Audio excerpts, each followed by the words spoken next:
কংগ্ৰেছৰ দুজন ডাঙৰ নেতাই হিন্দু নেতাই কংগ্ৰেছৰ সভাপতিক কৈছে যে তুমিতো পেৰাচুট লেণ্ডিং কৰি নেতা হৈছা।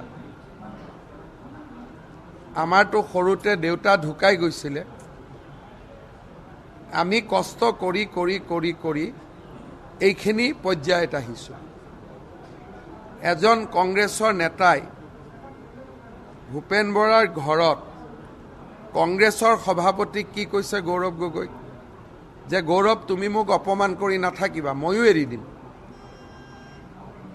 কাৰণ তুমি পেৰাচুট লেণ্ডিং কৰি নেতা হৈছা। মোৰ দেউতা সৰুতে মৰি গৈছিলে, মই NSY ইউথ কংগ্ৰেছ কৰি কৰি কৰি কৰি আজি মই এইখিনি পৰ্যায় পাইছোঁ।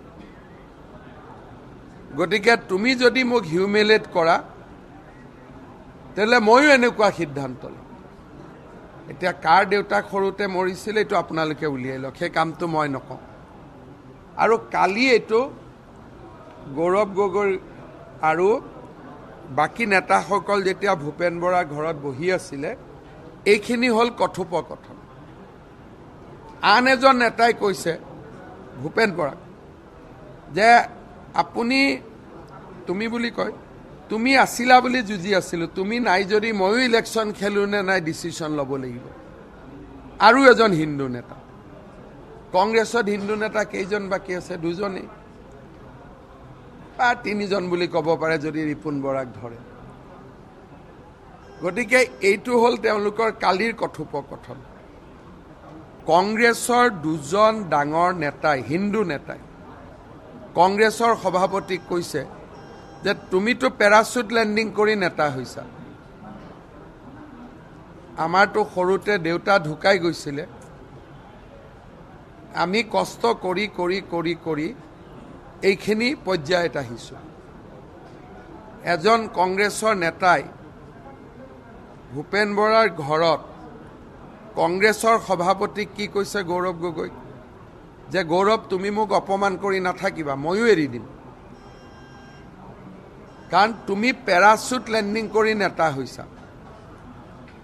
মোৰ দেউতা সৰুতে মৰি গৈছিলে, মই NSY ইউথ কংগ্ৰেছ কৰি কৰি কৰি কৰি আজি মই এইখিনি পৰ্যায় পাইছোঁ।